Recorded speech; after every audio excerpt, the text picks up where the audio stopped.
दोस्तों आज की वीडियो में हम बात करने वाले हैं पेड़ी गन्ने से हम अच्छी पैदावार कैसे ले सकते हैं। इसके लिए जो शुरुआत में हम लोगों को काम करने होते हैं उसके बारे में आज हम डिटेल से बात करेंगे कि पेड़ी गन्ने की अच्छी पैदावार लेने के लिए सबसे पहले हमें कौन कौन से कार्य करने जरूरी होते हैं। नमस्कार दोस्तों, कृषि मित्र चैनल पर आप सभी लोगों का साथियों स्वागत है। दोस्तों पेड़ी गन्ने की अच्छी पैदावार लेने के लिए हम लोगों को कुछ विशेष काम करने रहते हैं। इसके साथ साथ दोस्तों एक बात को आप लोगों को जरूर ध्यान रखना है कि जो पौधे गन्ने में साथियों जो उर्वरक खाद आप देते हैं उसकी लगभग दोगुनी मात्रा में हम लोगों को उर्वरकों को पेड़ी गन्ने में देना रहता है, तभी जाकर के हम पेड़ी गन्ने से भी कभी अच्छी पैदावार ले सकते हैं। तो साथियों यहाँ पर हम कुछ क्रम से डिटेल आप लोगों को बता रहे हैं। आप इस क्रम से यदि उर्वरकों को देते हैं, तरीकों को करते हैं तो साथियों अच्छी पैदावार लेने के लिए शुरुआती स्टेज में ही साथियों आप पेड़ी गन्ने से काफ़ी अच्छे पौधे साथियों ले पाएंगे। और इसके साथ साथ अच्छी तरीके से शुरुआती स्टेज से ही गन्ना जो है साथियों विकास करना चालू कर देगा। जब हम गन्ने की कटाई कर लें उसके बाद साथियों उसकी पराली गन्ने की फसल में ही बिखेर दें। बहुत सारे किसान भाई पराली जला देते हैं, तो ऐसा बिल्कुल नहीं करना है। जो पराली होती है, जो पताई होती है, उसको हमें गन्ने में बिखेर देना है। इससे खेत में नमी जो है साथियों वो काफ़ी अधिक समय तक बनी रहती है, जिससे कि हमें सिंचाई की भी कम आवश्यकता होती है। क्योंकि जब पराली पड़ी होती है तो ज़्यादा दिन तक हमारे खेत में नमी बनी रहती है, और जितनी अच्छी नमी इस समय तक बनी रहेगी पौधा उतनी ही अच्छी तरीके से पोषक तत्वों को ग्रहण करता रहता है। दूसरी चीज़, कटाई करने के बाद खरपतवार हैं तो उनको निकाल देने चाहिए।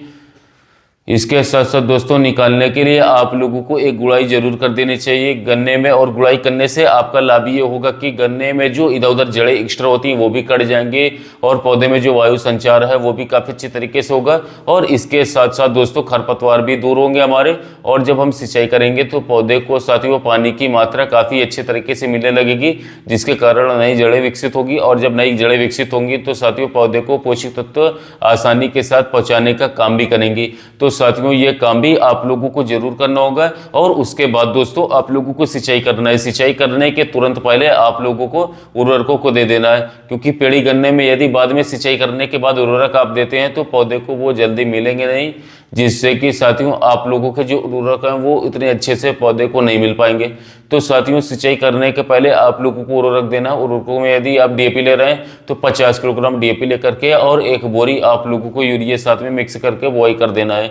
साथियों एनपीके ले रहे हैं तो 70 से 75 किलोग्राम एनपीके ले लेना है और इसके साथ साथ बुआई कर देना है। और उसके बाद सिंचाई कर देना है। और सिंचाई करने के तुरंत बाद ही, कुछ समय बाद ही साथियों, जब उसमें पर आसानी से थमने लगे साथियों, घुसने लायक हो जाए, तो आपको ग्रोथ प्रमोटर दे देना है। लिक्विड ग्रोथ प्रमोटर लेना है और उसकी साथियों 350 से 400 ml मात्रा लेकर के स्प्रे कर देना है। और साथियों एक चीज दोस्तों और आपको बता दूं कि आप लोगों को सिंचाई करने के बाद में कार्बनडाजिम प्लस मैंकोजेब जो हमारा आता है साथियों, इसके स्प्रे कर सकते हैं। यूपीएल साफ 500 ग्राम मात्रा लेकर के 1 एकड़ में स्प्रे कर दे दोस्तों। इससे जो ग्रोथ प्रमोटर देंगे साथियों तो उससे कल्लों का विकास साथियों अच्छे तरीके से होगा, अच्छे ढंग से होगा, नई जड़ों का विकास होगा, जिससे कि दोस्तों जो पौधा है हमारा वो अच्छी तरीके से शुरुआती स्टेज में विकसित होगा और कल्लों का फुटाव भी काफी शानदार तरीके से होने लगेगा। जो साथियों कार्बनडाजिम आप दे रहे हैं, जब आप गन्ने की कटाई करेंगे उसके बाद सिंचाई करेंगे तो फफूंद लगने का डर बना रहता है दोस्तों, जिससे कि बहुत सारी जगहों पर बीच में गैपिंग हो जाती है। क्योंकि साथियों बहुत से जो मूल होते हैं, जिसको हमारे यहाँ पर मूल बोला जाता है, वो साथियों सूख करके खराब हो जाते हैं और पेड़ी गन्ना साथियों दूर दूर उगता है, बहुत ज़्यादा बीच में गैपिंग देखने को मिलती है।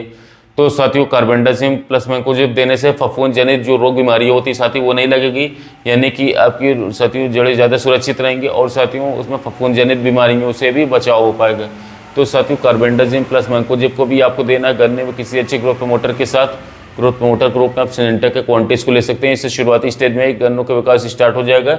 यदि गन्ने का विकास अच्छे तरीके से होगा, कल्ले का अच्छे तरीके से विकास होगा तो अच्छा रहेगा। उसके बाद जब आप अगली सिंचाई करें, अगली सिंचाई करने के बाद एनपीके 20-20 का उर्वरक स्प्रे करें और साथ में साथियों इसके साथ सल्फर का भी स्प्रे कर दें। क्योंकि यदि पीलापन दिखाई दे रहा है तो आप लोगों को सल्फर का भी स्प्रे करना चाहिए। इससे जो साथियों फफूंद फैलने का जो खतरा होता है वो भी बढ़ जाता है। और सल्फर साथियों बात करें तो जो है यदि इसकी कमी है तो इसकी भी आपूर्ति शुरुआती में ही खत्म हो जाएगी। तीसरी सिंचाई में साथियों आप लोगों को वही काम करने हैं जो आपने पहले सिंचाई में किया है। क्योंकि हमने पहले ही आप लोगों को बता दिया है कि पेड़ी गन्ने में पौधे गन्ने से लगभग दुगनी उर्वरक लगती है।